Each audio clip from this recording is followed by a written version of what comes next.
So basically my talk is on, are we dispersed, but are we united? I think the whole idea is, as young people, me and Yusra representing, got it.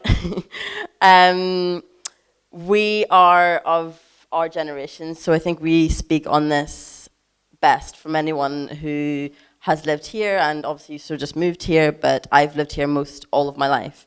So I can sort of speak on behalf of both, because I go to Sudan quite a lot, but I was wasn't born here, but I was raised here. So basically, who am I? Me and my family moved from Sudan to Northern Ireland when I was 3. I lived there for 11 years before we moved to Scotland. From Scotland, we then stayed there. My parents live there now, and I went to university in a city a few hours away from them. That meant I moved out of home when I was 17. And lived in student accommodation. From there, I graduated with a BA honours in fashion business, so from a business school, and moved to New York for a little while and did an internship. And from there, I then moved to London. So I've been in London for 5 years and have amassed an amazing workload. I've worked with celebrities from Naomi Campbell to Adele. I've traveled to Arizona from New York, from LA. I've managed to do an amazing amount of things. I've worked for Vogue magazine, Harper's Bazaar, and Style magazine. I've done quite a lot. And now I am freelance as a fashion stylist here in London. So basically, being part of the diaspora is an interesting journey. I think on both halves, I kind of feel like I'm a Khawaja here and I'm a Khawaja in Sudan. People look at me here and basically try and guess. I spend just about every day telling people that I'm not from Ethiopia, I'm not from Somalia, I'm not from India, I'm not from Barbados. I play that game every day, along with the fact that my accent doesn't match my face. So it's not great. And then when I go to Sudan with my Amatus, we go to Sugum Derman, and they're always like, Basma, don't talk because they're going to know. But they always know anyway. They always know. So either way, I feel like I am quite in the middle of being Sudanese, but very much being British as well. So basically, Sudan and what we're all about. After a little bit of research, I didn't even realize that we have over 36 million people now in Sudan, and actually our generation make up 60% of the population of Sudan. And I think that's a very important thing to remember, because in the end, then the youth who need to be healthy, skilled, and active are the ones who are going to be able to say what's happening in the future. I think when Professor Alam asked me to have my 2 cents and say what I thought at the end of Friday's session, that was the one thing that I felt like maybe this is missing in terms of the young need to speak up. And it's not necessarily the young who are educated or doing it incredibly well, it's also the young who don't know how to speak up or don't know how to say the things they need to say. So it's encouraging those who don't have a voice, because everyone has a voice, they just need to be brought forward and taught how to use their voices.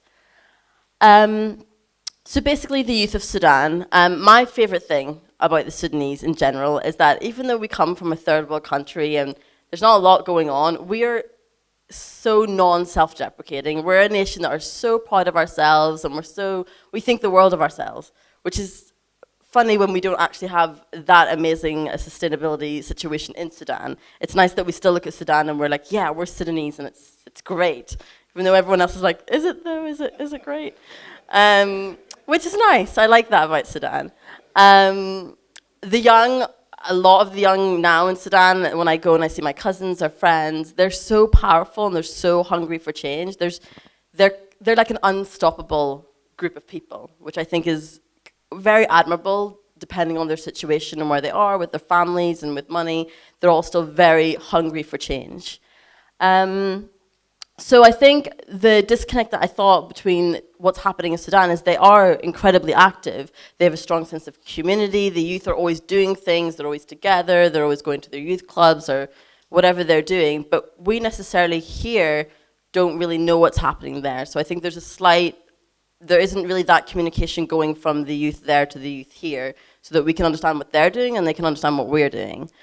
Another thing is, which I find very funny, is even when I go to Sudan and we have a cut-off of electricity and the Wi-Fi goes down, somehow everyone's still Instagramming, they're still Facebooking, they're still Snapchatting. The kids there are social. They're very social, and we need to not disregard the fact that they are alert and they are live on the internet. It's not just us because we're in a Western world that we are. They are. They're on it, probably more than we're on it. So I think we need to think about that in terms of how we connect with them. If they're into their social media as much as we are, then what is that connection there, and what do we do with that?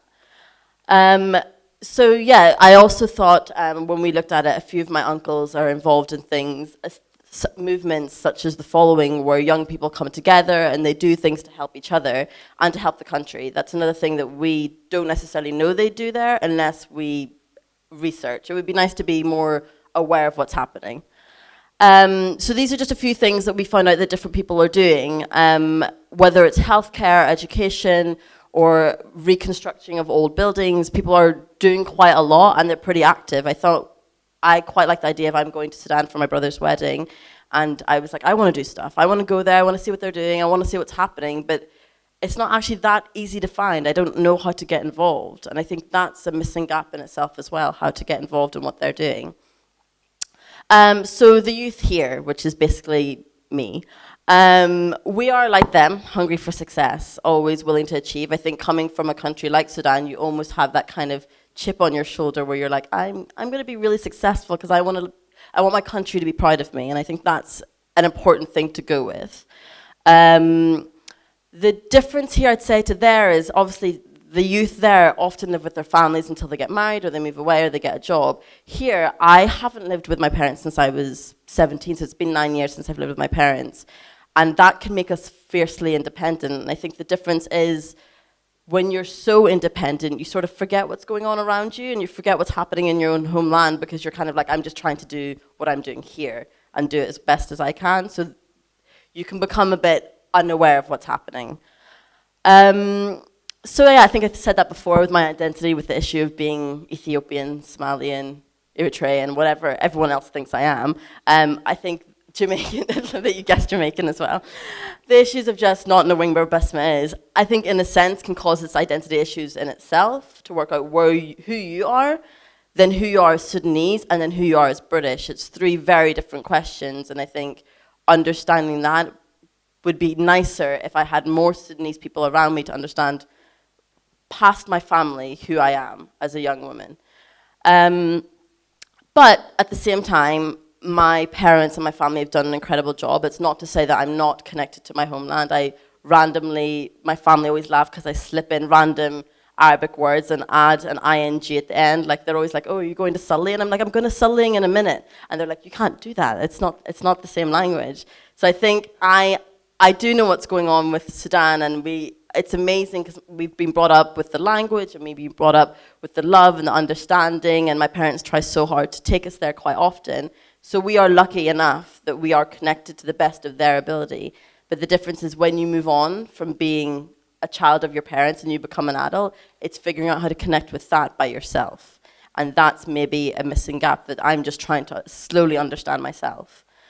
The other thing is, I'd say, here we're lucky that we have different job opportunities. I know my cousins or my friends there, they're lawyers, they're doctors, they're vets. They have all those high octane jobs that they do.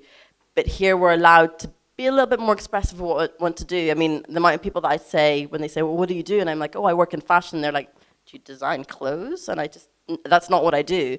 But people don't know how many other job opportunities there are out with the high level of doctors and lawyers. I wasn't huge in academia, but I was very creative. And being here, I feel like I was allowed to work on that more.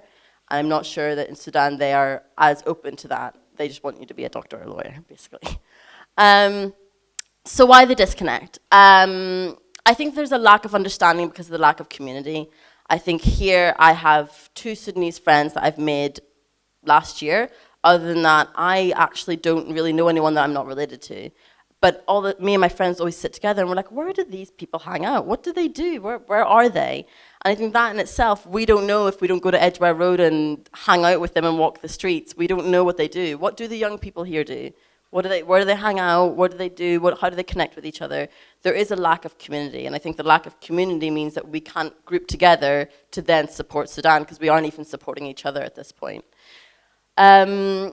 And I think, yeah, as I said before, I think the diaspora has made the youth of here very independent and very self-driven. I think what that does is it means we just kind of go with our own paths and do our own thing, which is great because we're all successful, but I think it would be nice if we could bring our success together and understand how we can do it for a bigger cause.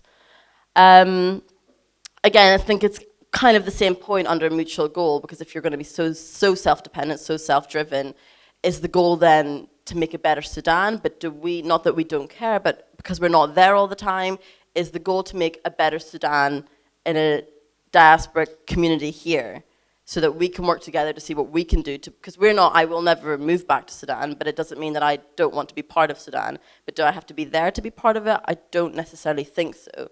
I think it's about working out how to be part of it, but being here, I'm still being part of it. And then again, yeah, the lack of social scene. I think unless it's Eid, unless it's Ramadan, unless it's Friday prayers, there's nothing else happening. There's a huge community here for the Pakistani community and in general a lot of other communities, but I think for the Sudanese or for Arabs in general, there isn't a huge amount happening that you can connect with on a different level. Yes, 5 minutes. So, food for thought, basically. I think Sudanese African youth need to think like the youth for the youth. I think that's the most important statement I can make. We need to think like them, like me, to work out what they need. Secondly, I think increasingly young people live online, so we need to think about the social and cultural interactions they have if you live online. It's not going to be face-to-face. We're lucky enough now to have FaceTime, Tango, Line, all those things, but we need to think about what else we can do past that. And our community is very transient, which means people are constantly coming and going to Sudan. I know myself, I go there for 3 weeks and I come back and get on with my life, and then I'll go again in 2 years. What's happening in those 2 years to make sure I don't forget what happened 2 years ago? That's important. And then I also think there needs to be more mentoring schemes. I think Professor Adam is amazing at setting up things like this so we can all connect together, and he's part of so many amazing groups. But I think for the young, we now need to think, with hopefully your help, that what we do, for us to take it forward without having to always be by ourselves. So a great mentoring scheme. So this is kind of my last slide. I think this I wrote by myself because I just think it makes me think and be so proud of Sudan. So basically, whatever the worries and uncertainties, and regardless of how much money our nation has, what I love is Sudanese people, young and old, are so proud and so patriotic of their beautiful country and what it has to offer. We love our sandy roads, we love our Nile, we love our food markets, but most importantly, we love who we are as people. The kindness, the thoughtfulness, and the respect we have towards each other has got our country through the biggest troubles. So listening to the voices of our youth will only benefit the future of our children and their future, and their children too. So my last sort of statement is, we must remember that individually we are one, but together we are an ocean. So we need to come together as children, as youth, as adults, as elders, and think about what we need to do to move forward. Thank you.